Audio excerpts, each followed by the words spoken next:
الحمد لله نحمده ونستعينه ونستغفره ونؤمن به ونتوكل عليه ونعوذ بالله من شرور أنفسنا ومن سيئات أعمالنا من يهده الله فلا مضل له ومن يضلله فلا هادي له ونشهد أن لا إله إلا الله وحده لا شريك له ونشهد أن سيدنا ونبينا ومولانا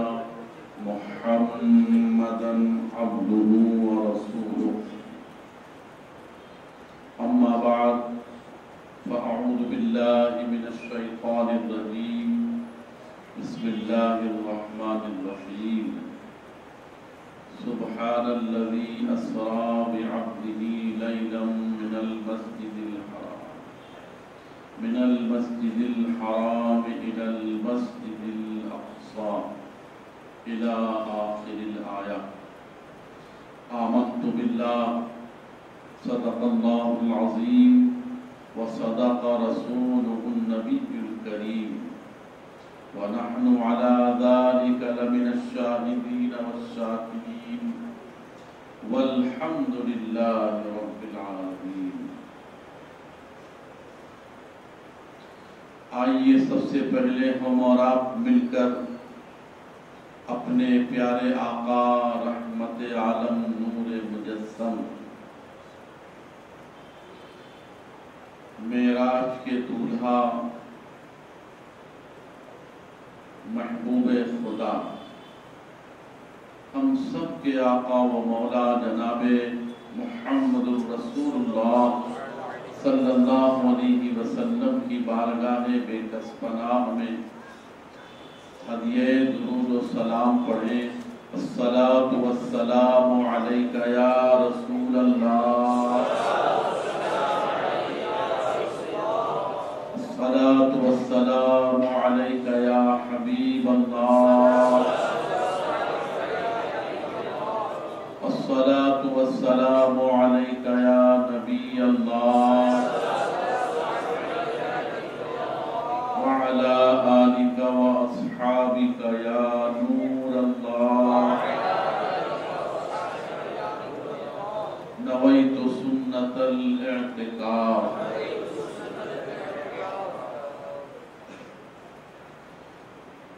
آج ہم اور آپ شب معراج کو منانے کے لیے اکٹھا ہوئے۔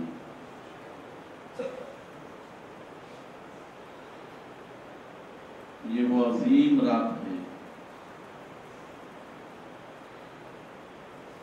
اس رات میں اللہ رب العزت نے اپنے بندوں کو جو تحفہ عطا فرمایا ہے،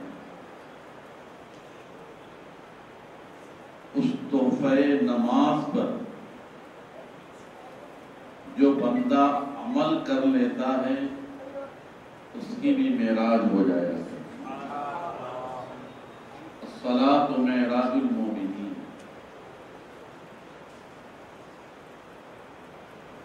معراج کا سفر حضور صلی اللہ تعالی علیہ وسلم کے آرام گاہ سے شروع ہوتا ہے اور ہوتے ہوتے مسجد حرام، مسجد اقصی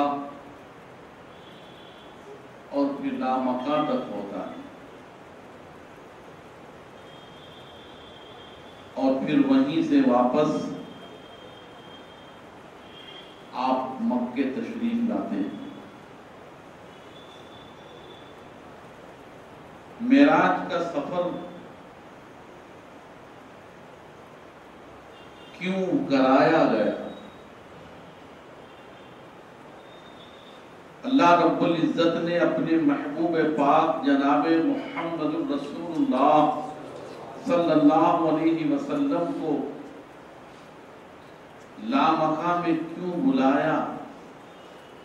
آسمانوں کی سیر کیوں کرائی، اس کی بے شمار حکمتیں ہیں، اور ایسی ایسی حکمتیں کہ ایک ایک حکمت سے عظمت مصطفیٰ صلی اللہ تعالی علیہ وسلم آفتاب و ماہتاب کی طرح جگمگاتی ہوئی نظر آئے۔ اعلیٰ حضرت امام اہل سنت امام احمد رضا خان رحمت اللہ تعالی علیہ کیا خوب ارشاد فرماتے ہیں، یہی سما تھا کہ پے کے رحمت، یہی سما تھا کہ پے کے رحمت خبر یہ لایا کہ چلیے حضرت، یہی سما تھا کہ پے کے رحمت خبر یہ لایا کہ چلیے حضرت، تمہاری خاطر کشادہ ہیں وہ، تمہاری خاطر کشادہ ہیں جو کلیم پر بند راستے تھے،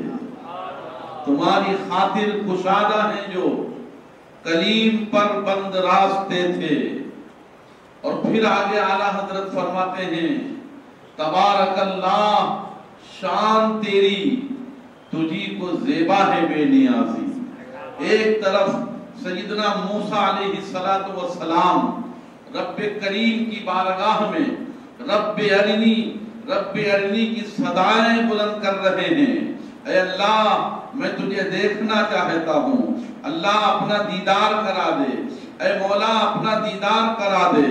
ہم کلامی سے مشرف تو ہو رہے ہیں لیکن دیدار نہیں کرایا جا رہا ہے۔ اللہ سے ہم کلام تو ہو رہے ہیں، کلام کی برکتوں سے آشنا تو ہو رہے ہیں لیکن دیدار چاہتے ہیں۔ رب ارنی، اللہ اپنا دیدار مجھے کرا دے، میں تجھے دیکھنا چاہتا ہوں۔ آپ غور فرمائیے، معراج سے حضور صلی اللہ علیہ وسلم کی عظمت کا کس قدر اندازہ ہوتا ہے۔ وہ اولو العزم پیغمبر، وہ اولو العزم رسول جن کا مرتبہ دیگر رسولوں سے بلند و بالا ہوا کرتا ہے، وہ اولو العزم رسول جس میں حضرت نوح علیہ السلام بھی شامل ہیں، وہ اولو العزم پیغمبر جس میں ابراہیم خلیل اللہ علیہ السلام بھی شامل ہیں، وہ اولو العزم پیغمبر جس میں حضرت موسیٰ اور عیسیٰ علیہ السلام بھی شامل ہیں۔ لیکن ان اولو العزم پیغمبروں کو اللہ تبارک و تعالیٰ نے اپنی ذات کا دیدار نہیں کرایا ہے، اور موسیٰ علیہ السلام اگر اصرار بھی کر رہے ہیں تو رب کی بارگاہ سے جواب کیا مل رہا ہے؟ لن ترانی، موسیٰ تم مجھے نہیں دیکھ سکتے ہو، موسیٰ تم میرا دیدار نہیں کر سکتے ہو، تمہاری آنکھوں میں وہ طاقت نہیں ہے کہ تم دیدار خدا کر سکو، اے موسیٰ تمہاری آنکھوں میں وہ بصارت نہیں ہے کہ ذات رب کا دیدار کر سکو، اے موسیٰ تمہاری آنکھوں میں وہ بینائی نہیں ہے کہ تم جن آنکھوں سے رب کا دیدار کر سکو۔ اللہ اکبر۔ ایک طرف تو اصرار ہے رب ارنی، اور دوسری طرف انکار ہے لن ترانی۔ اعلیٰ حضرت امام اہل سنت ارشاد فرماتے ہیں، تبارک اللہ شان تیری تجھی کو زیبا ہے بے نیازی۔ ارے کہیں تو جوشے لن ترانی اور کہیں تقاضے مثال کے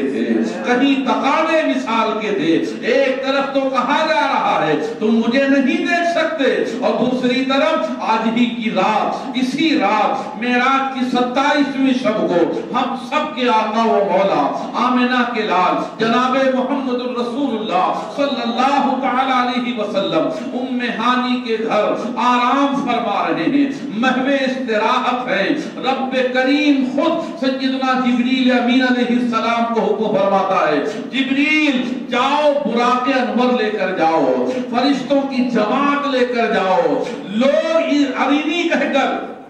لوگ ربی ارینی کہہ کر میرے دیدار کی باتیں کر رہے ہیں۔ اے جبریل آج تم جاؤ، میرے محبوب آرام فرما رہے ہیں، انہیں بلا لے کر آ جاؤ، میں آج خود اپنے محبوب کا دیدار کرنا چاہتا ہوں، میں آج خود اپنے محبوب کو دیکھنا چاہتا ہوں، میں آج خود اپنے محبوب سے ملاقات کرنا چاہتا ہوں۔ اللہ اکبر۔ حضرت سیدنا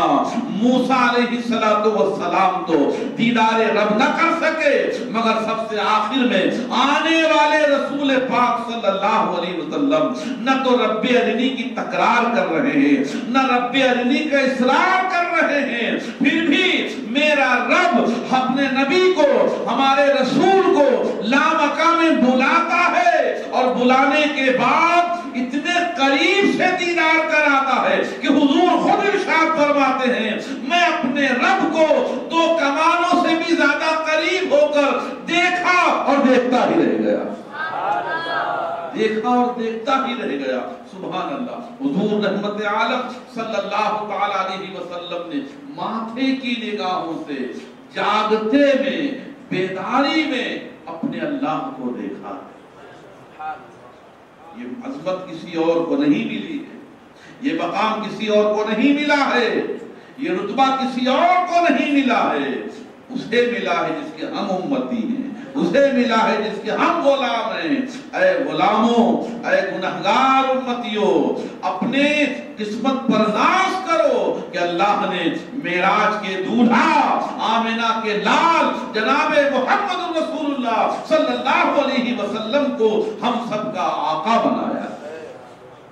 حضور رحمت عالم صلی اللہ تعالی علیہ وسلم ام ہانی کے گھر آرام فرماتے، جبریل آتے ہیں، آپ کو معراج کا دولہا بناتے ہیں، معراج کا دولہا بنا کر براق انور پر سوار کرتے ہیں، اور پھر جو ہے آپ کے سفر کا آغاز ہوتا ہے۔ پہلے تو آپ وہاں سے نکل کر مسجد حرام تشریف لائے، اور مسجد حرام سے پھر آپ کا سفر اور آگے ہوتا ہے، تو پھر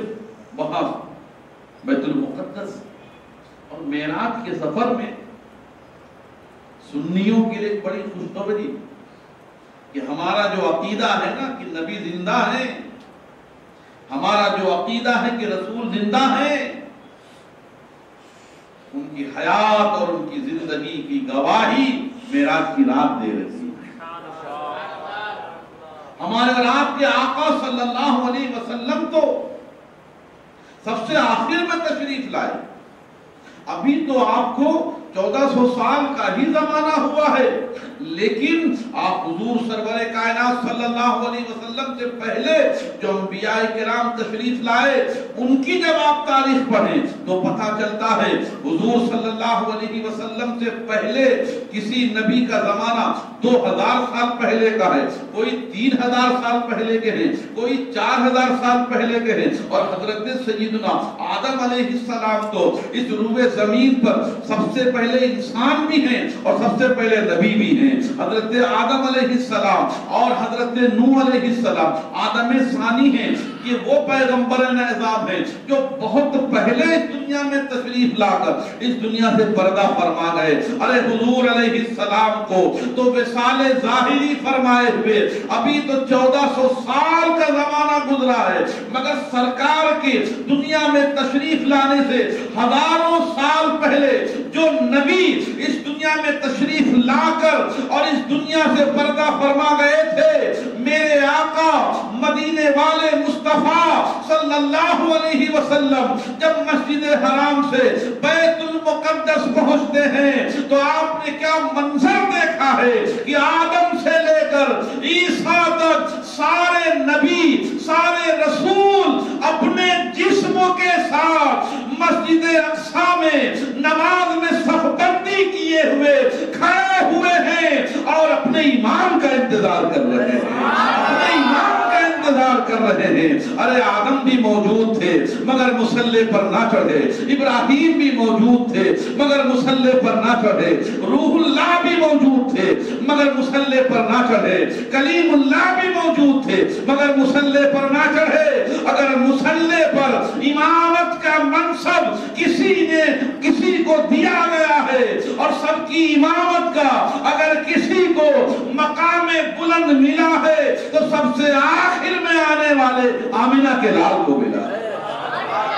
سب سے آخر میں آنے والے ہمارے آقا کو ملا ہے, رحمت عالم کو ملا ہے, جناب محمد رسول اللہ صلی اللہ علیہ وسلم کو یہ مقام ملا ہے. حضور رحمت عالم صلی اللہ علیہ وسلم سب سے آخر میں نبیوں میں تشریف لائے, رسولوں میں سب سے آخر میں تشریف لائے, لیکن امام عام بنائے جا رہے ہیں. امامت کا مصلی آپ کو سونپا جا رہا ہے. اعلیٰ حضرت امام اہل سنت امام احمد رضا خان رحمت اللہ تعالی علیہ ارشاد فرماتے ہیں بارگاہ رسالت میں عرض کرتے ہوئے سبحان اللہ, نماز اقصی میں تھا یہی سر, نماز اقصی میں تھا یہی سر, آیا ہو مان اے اول آخر, نماز اقصی میں تھا یہی سر, آیا ہو مان اے اول آخر, تھے دست بستہ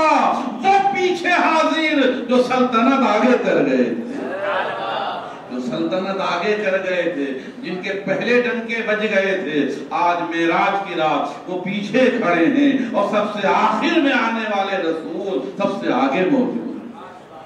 عظمت مصطفیٰ کا پتہ چل رہا ہے, مقام مصطفیٰ کا پتہ چل رہا ہے کہ اللہ تبارک و تعالیٰ نے اپنے محبوب پاک صلی اللہ علیہ وسلم کو کتنا اونچا مقام عطا فرمایا. اور پھر آج کی اس معراج کی رات میں قدرت خدا بندی کے بھی جلوے دیکھیے, رب کریم کی قدرت کے کرشمے دیکھیے آپ. وہ کیا کہ ایک طرف معراج کی رات مسجد اقصی میں نبیوں اور رسولوں نے حضور صلی اللہ علیہ وسلم کی اقتداء میں نماز ادا کی, اور اس کے بعد اللہ تعالیٰ کی قدرت کی شان دیکھیے کہ حضور علیہ السلام کو اب وہاں سے آسمانوں کی طرف جانا ہے, مگر اے لوگوں اپنے رب کی عظمت پر قربان ہو جاؤ کہ حضور صلی اللہ علیہ وسلم ابھی مسجد اقصی سے پہلے آسمان پر نہیں پہنچے ہیں, اس سے پہلے اللہ رب العزت نے پہلے آسمان پر کئی نبیوں کو بلا لیا ہے, کئی رسولوں کو بلا لیا ہے. ابھی حضور دوسرے آسمان پر نہیں پہنچے ہیں, اس سے پہلے کئی پیغمبروں کو اللہ تعالیٰ نے دوسرے آسمان پر بلا لیا ہے, کسی کو تیسرے پر بلا لیا ہے, یہاں تک کہ کسی کو 7ویں پر بلا لیا ہے. ارے یہ بلائے اس لیے جا رہے ہیں تاکہ یہ بلانے والے جو آ رہے ہیں ان آسمانوں پر جن کی ڈیوٹیاں لگائی جا رہی ہیں, یہ سب اس لیے پہلے بلا لیے گئے تاکہ بعد میں آنے والے جو ہمارے رسول ہیں جب وہ پہلے آسمان سے پہلے آسمان پر پہنچے, دوسرے آسمان پر پہنچے, یہ بعد دیگرے جب وہ آسمانوں پر پہنچتے چلے جائیں تو فرشتوں کے ساتھ ساتھ انبیاء اور رسول بھی جو ہے ہمارے نبی کا استقبال کرتے ہوئے چلے جائیں. نبیوں رسولوں کو آسمانوں پر بلا لینا اور حضور کا استقبال کرنا یقیناً اس سے بھی عظمت مصطفیٰ کا پتہ چلتا ہے. حضور سرور کائنات صلی اللہ تعالی علیہ وسلم کی عظمت و بلندی کو کون جان سکتا ہے, اللہ کے نبی صلی اللہ علیہ وسلم کے مقام بلند کو کون جان سکتا ہے. ارے آج کی رات تو فرشتوں کے سردار سیدنا جبریل امین طائر سدرہ علیہ السلام بھی مقام مصطفیٰ کو دیکھ کر حیران ہیں کہ جس سدرہ پر حضرت جبریل علیہ السلام رہتے تھے اور اس کے آگے کبھی نہیں جاتے تھے, آج معراج کی رات حضرت سیدنا جبریل امین بھی دیکھتے رہ گئے کہ جبریل وہیں ٹھہر گئے اور ہمارے آقا وہاں سے آگے چلے گئے. لامکانے چلے گئے، اللہ کی بارگاہ میں چلے گئے، کیا معلوم کب تک وہاں رہے؟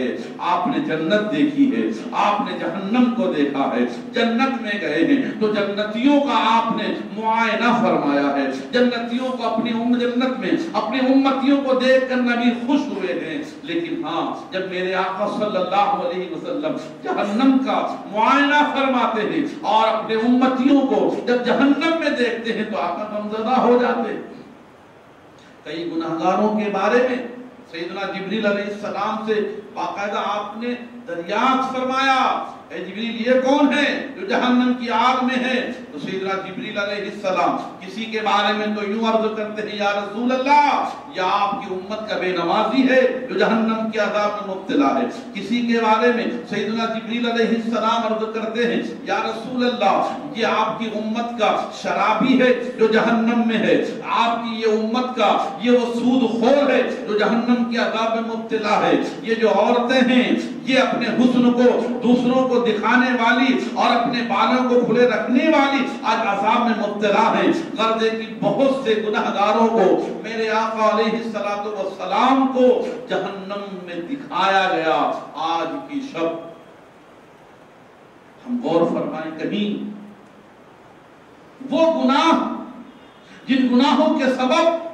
بڑے بڑے مجرموں کو اللہ کے نبی نے معراج کی رات جہنم میں دیکھا تھا، کہیں ان گناہوں میں ہم مبتلا تو نہیں ہیں، کہیں ان گناہوں کی عادت ہماری تو نہیں ہے۔ جیسے کہ ایک بے نمازی کو جہنم میں آپ نے دیکھا تو کہیں ہم بے نمازی تو نہیں ہیں، کہیں ہم اللہ کے گھر سے دور تو نہیں ہیں، کہیں ہم نے صرف جمعہ ہی کو تو نہیں پکڑ لیا ہے، کہیں ہم جمعے والے تو نہیں ہیں، کہیں ہم عید اور بقرعید والے تو نہیں ہیں۔ اگر ہم صرف عید اور بقرعید والے اور صرف جمعے والے ہیں ہفتے میں ایک دن، تو اے لوگوں اللہ کے عذاب سے ڈرنا چاہیے، اللہ کے قہر و غضب سے ڈرنا چاہیے۔ کہیں یہ نمازیں نہ پڑھنا، کہیں یہ بے نمازی کی زندگی ہمارے لیے آفت نہ بن جائے اور ہم کہیں ایسا نہ ہو کہ جہنم میں ڈال دیے جائیں۔ اس لیے ہم اپنے نازک جسم پر غور کریں کہ ہمارا نازک بدن کتنا نازک ہے، نہ تو یہ معمولی سی آگ برداشت کر سکتا ہے، نہ یہ چیوٹی کی ہے اور نہ یہ سانپ اور بچھو کے ڈنک کو برداشت کر سکتا ہے، کچھ تو نہیں برداشت کر سکتا ہے۔ پھر اگر جہنم میں ہمیں ڈال دیا گیا، جہنم کی آگ میں ہمیں جلایا گیا، جہنم کے سانپ اور بچھو ہم پر مسلط کر دیے گئے، تو بتاؤ ہم کیسے اسے برداشت کر سکیں؟ اس لیے معراج کی رات، آج کی رات نماز فرض ہونے کی بھی رات ہے۔ اسی رات حضور صلی اللہ تعالی علیہ وسلم نماز کا تحفہ لے کر آسمانوں سے لامکاں سے ہوتے ہوئے تشریف لائے، ہمیں یہ تحفہ عطا فرمایا۔ اس لیے ہمیں چاہیے کہ ہم اس تحفے کی قدر کریں، نمازوں کی پابندی کریں۔ کیا ہوتا ہے نقصان؟ کچھ بھی تو نہیں۔ 10 منٹ جاتا ہے نماز میں، 15 منٹ جاتا ہے نماز میں، ایک عظیم فرض ادا ہو جاتا ہے۔ تھوڑی دیر قرآن پاک کی تلاوت کر لیتے ہیں، 10-5 منٹ جاتے ہیں، ڈھیروں سارا ثواب ہم کما لیتے ہیں۔ 10-5 منٹ میں تسبیح لے کر بیٹھ جائیں، درود و سلام پڑھنے لگتے ہیں، زندگی کے 10-5 منٹ ہی گئے، درود و سلام کی نہ جانے کتنی نیکیاں ہمارے نامہ اعمال میں آ گئی۔ لیکن اسلامی بھائیوں، ہم اس قدر دنیا میں مصروف ہو گئے ہیں، دنیا کے کاروبار میں اور دنیا کے الجھنوں میں اتنے پڑے ہوئے ہیں کہ ہمیں بس فرض پڑھیں اور بھاگیں، نمازیں پڑھیں، دعا کا ہمارے پاس ٹائم نہیں ہے۔ ہم نمازیں پڑھیں اور جلدی سے بھاگیں، ہمارے پاس 2 منٹ بیٹھنے کا اطمینان سے اللہ کے گھر میں ٹائم نہیں ہے، ہمارے پاس سب کچھ پڑھنے کا ٹائم ہے، قرآن پڑھنے کا ٹائم نہیں ہے، دنیا بھر کے لیے ہمارے پاس ٹائم ہے، ذکر و درود و سلام پڑھنے کا ٹائم نہیں ہے۔ اے اسلامی بھائیوں، تھوڑی ہی دیر ہماری جائے گی اور تھوڑا ہی وقت ہمارا خرچ ہوگا، لیکن ثواب ہم بہت کما سکتے ہیں، اور اگر ہم نہیں کرتے ہیں تو ہماری زندگی تو گناہوں میں کٹ ہی رہی، نافرمانیوں میں کٹ رہی ہے، جس کی سبب ہم طرح طرح کی آزمائشوں میں گرے ہیں، بے برکتی ہے، طرح طرح کی آفتیں ہیں، بلائیں ہیں، مصیبتیں ہیں، طرح طرح کی مہلک بیماریاں ہیں جو ہمارے شامع اعمال ہیں کے نتیجہ ہیں۔ اس لیے ہم آج کی رات اپنے آپ کو بدلنے کا ذہن بنائیں، آج کی رات اپنے اندر چینج لانے کا ذہن بنائیں، آج کی رات اپنی سوچ بدلیں اور کچھ نہ کچھ زیادہ وقت اللہ کے گھر میں گزارنے کا اپنا ذہن بنائیں۔ نماز پنج گانا، نماز فرض ہے، یقیناً فرض ہے، لیکن فرض نماز کے بعد اب ہمیں کچھ اللہ کی بارگاہ میں کہنا ہے تو ہم 2-5 منٹ نکالیں اور اللہ کی بارگاہ میں رو رو کر عرض کریں، یا اللہ تو ہی تو ہے شفا دینے والا، اللہ تو ہی تو ہے برکتیں عطا فرمانے والا، اللہ تو ہی تو ہے روزی دینے والا، اللہ تو ہی تو ہے حالات کو بہتر بنانے والا، اللہ تو ہی تو ہے جو ہمارے تمام مسائل کو حل فرمانے والا ہے، اللہ تو ہی تو ہے کہ جو ہمارے رشتوں کی رکاوٹیں وہ دور فرمائے گا، اللہ تو ہی تو ہے جو ہماری تمام آزمائشوں سے ہمیں نجات دے گا۔ یہ سب کے سب ہم کب کہیں گے؟ جب تھوڑا سا وقت نکال کر فرض نماز کے بعد اللہ کے گھر میں بیٹھیں گے۔ اس لیے ہم مسجد میں بیٹھنے کا ذہن بنائیں اور مسجد میں بیٹھیں تو دنیا بھر کی باتوں سے اپنے آپ کو بچا کر ذکر و درود میں ہم بیٹھیں مسجد میں۔ یہ نہ ہو کہ بیٹھ گئے تب موبائل بھی ہمارے ہاتھ میں ہے، باتیں بھی ہو رہی ہیں، کاروبار کی بھی تذکرہ ہو رہا ہے مسجد میں، اور کہتے ہیں مسجد میں بیٹھیں۔ یہ بیٹھنا ہمارے لیے کوئی مقصد نہیں۔ اس لیے ہم کوشش کریں کہ مسجد میں رہیں تو ذکر و درود ہونا چاہیے، مسجد میں رہیں تو اللہ اس کے رسول کی باتیں ہونی چاہیے۔ اسی سے ہمارے نام اعمال میں انشاءاللہ نیکیاں ہوں گی اور اجر و ثواب ہمیں حاصل ہوگا۔ حضور سرور کائنات صلی اللہ تعالی علیہ وسلم نے جن جن گناہگاروں کو جہنم میں دیکھا ہے اس میں کوئی سود خور تھا، کوئی رشوت خور تھا۔ ہم غور فرمایا ہمارے معاشرے میں بھی یہ سارے گناہ پھیلتے ہی چلے جا رہے ہیں۔ رشوت عام ہو گئی ہے، سود عام ہو گیا ہے، حرام کمائی، حرام دھندے عام ہوتے جا رہے ہیں۔ ہمارے نبی، ہمارا قرآن اور ہمارا رب ہمیں حلال کی طرف بلا رہا ہے۔ یا ایھا الناس کلو، اے لوگوں کھاؤ، پاک چیز کھاؤ، حلال چیز کھاؤ، طیب چیز کھاؤ۔ ہمارا رب ہمیں حلال، طیب اور پاکیزہ رزق کی طرف بلا رہا ہے اور ہم ہیں حرام کی طرف جا رہے ہیں، اللہ کے حکم کی خلاف ورزی کر رہے ہیں، اللہ کی نافرمانی کر رہے ہیں، پیارے مصطفیٰ صلی اللہ علیہ وسلم کی نافرمانی کر رہے ہیں۔ اے اسلامی بھائیوں، اپنے آپ کو بدلیں، ہم اپنے آپ کو نیک بنائیں، نمازی بنائیں، سنتوں کے پابند بنائیں، اپنے آپ کو قرآن و سنت پر عمل کرتے ہوئے زندگی گزارنے والا بنائیں، سنتوں پر عمل کریں۔ زیادہ سے زیادہ وقت جب ہم کاروبار سے فارغ ہو جائیں تو کوشش کریں کہ نیکیوں میں گزریں۔ اس کے حلال بھی عبادت ہے اگر ہم اچھی طریقے سے کرتے ہیں، حلال کمائی بھی عبادت ہے اگر ہم اچھی طریقے سے کرتے ہیں، اور اس کے حلال یہ بھی ضروری ہے ہمارے بال بچوں کے لیے، ہم اس کے لیے کوشش کریں۔ لیکن اب جب اس کے حلال ہم نے کما لیا تو اب ہونا چاہیے کہ زیادہ سے زیادہ نیکیاں کمائیں، اللہ کے رسول صلی اللہ علیہ وسلم کی تعلیمات رحمت پر عمل کریں۔ انشاءاللہ ہمارا کوئی نقصان نہیں ہوگا، فائدہ ہی فائدہ ہوگا، دنیا میں بھی فائدہ ہے اور آخرت میں بھی انشاءاللہ فائدہ ہے۔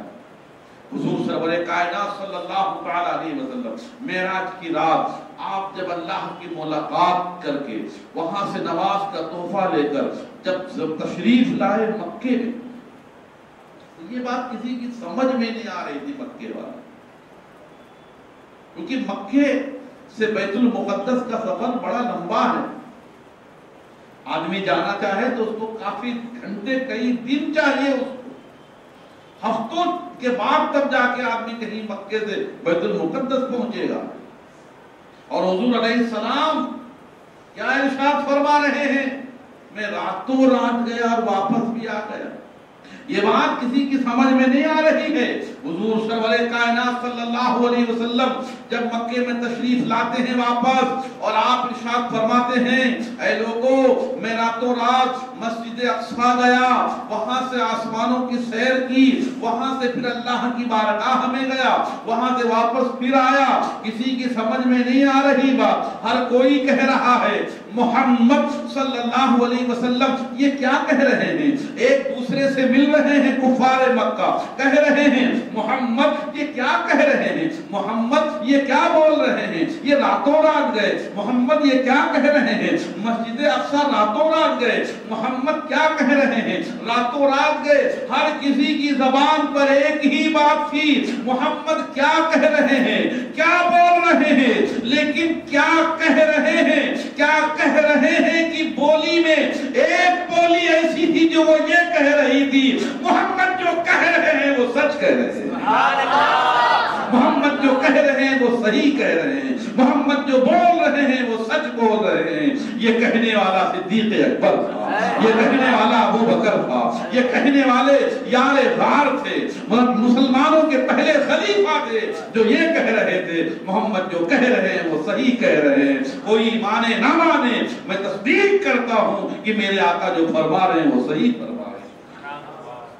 اللہ کے رسول سرور کائنات صلی اللہ تعالی علیہ وسلم معراج کے سفر سے تشریف لائے اور آپ نے پھر صحابہ کو بہت ساری باتیں بتائیں احادیث کے ذریعے سے، وہ باتیں ہم نے بھی سنی، ہم نے بھی پڑھی اور ہم کو بھی معلوم ہوا، اس لیے ہم ان باتوں کو سنیں اور سنی علماء کرام کی کتابوں کو، تفاسیر کو پڑھنے کا اپنا ایک ذہن بنائیں، کچھ نہ کچھ وقت نکالیں، اس میں سنی علماء کرام کی کتابیں ہوں یا سنی علماء کرام کے بیانات ہوں، ان کو سنیں تاکہ بیان کے ساتھ ہمیں جہاں علم میں اضافہ ہو وہیں علم میں اضافے کے ساتھ ساتھ عاشق رسول کی تقریر سننے سے عشق مصطفیٰ بھی بڑھتا رہے گا۔ تو یہ تبھی ہوگا جب ہم سنی علماء کرام کے بیانات سنیں۔ آپ کو کوئی عالم کی تقریر بہت پسند ہے تو آپ پہلے کسی سنی عالم سے چیک کروا لیجئے کہ میں ان کی تقریر سننا چاہتا ہوں، کیا یہ سنوں کہ نہ سنوں، اس میں کہیں گڑبڑ تو نہیں ہے، کہیں یہ شخص بدعقیدہ تو نہیں ہے، کہیں یہ گمراہی کی باتیں تو نہیں کرے گا، کہیں یہ بدعقیدی کی تو نہیں پھیلائے گا۔ آپ چیک کرا لیں، اگر آپ کے سنی امام آپ کو اجازت دیں تو آپ ان کی تقریریں سنیں، انشاءاللہ خیر ہوگا، انشاءاللہ برکتیں ہوں گی، انشاءاللہ عافیت حاصل ہوگی۔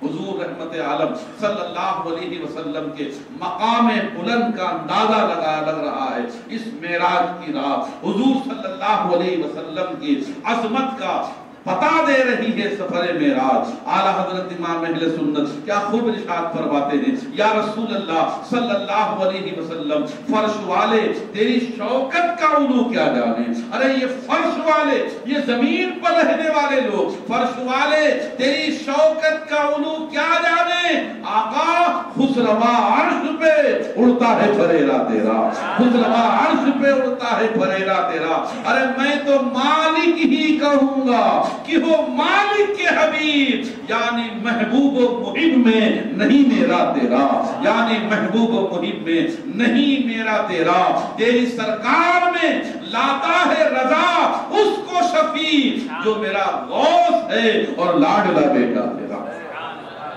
تو ہم نیت کرنے کی انشاءاللہ نمازوں کی پابندی کریں گے، نیک بن کر زندگی گزارنے کی کوشش کریں گے، گناہوں سے اپنے آپ کو بچاتے ہوئے زندگی گزارنے کی کوشش کریں گے۔ پیارے اسلامی بھائیوں، الحمدللہ ثم الحمدللہ، آج دنیا بھر میں دعوت اسلامی کی جانب سے اجتماعات ہو رہے ہوں گے، فیضان مدینہ میں بھی اجتماع ہو رہا ہے، تو تمام اسلامی بھائیوں سے عرض ہے یہاں سے فارغ ہو کر وہاں پہنچیں اور شرکت فرمائیں، اور نماز صلاۃ التسبیح بھی یہاں بھی ادا کی جائے گی، وہاں بھی ادا کی جائے گی، لیکن وہ اسلامی بھائی آج کی رات شب بیداری کی رات، جاگنے کی رات، عبادت کی رات ہے، بہت عظیم رات۔ اس رات میں ہمیں چاہیے کہ ہم جاگیں، عبادت کریں، ذکر و درود کریں، تلاوت کریں، ہو سکے تو ہمارے جو نمازیں قضا ہوئی ہیں ہم قضاء عمری ادا کریں، اور پھر صبح روزہ رکھنے کی بڑی فضیلت، خوش نصیب اسلامی بھائی ہو سکے تو کل روزہ بھی رکھیں، تو انشاءاللہ روزہ رکھیں گے تو موسم اچھا ہے، ٹھنڈا ہے، کوئی بہت زیادہ ہارڈ نہیں ہے، تو روزہ رکھنے میں انشاءاللہ اس کی برکتیں ہمیں اور مل جائیں، تو کوشش کریں کہ انشاءاللہ ہم صلاۃ التسبیح بھی ادا کریں گے، نوافل بھی پڑھیں گے، قضاء عمری بھی ادا کرنے کی کوشش کریں گے، اور ساتھ ہی ساتھ صلاۃ التسبیح بھی ہم انشاءاللہ ادا کرنے کے ساتھ قضائے عمری بھی وقتاً فوقتاً ادا کرنے کی کوشش کریں گے۔ اللہ تعالیٰ ہمیں ان تمام باتوں پر عمل کرنے کی توفیق رفیق عطا فرمائے۔ وما علینا الا البلاغ المبین۔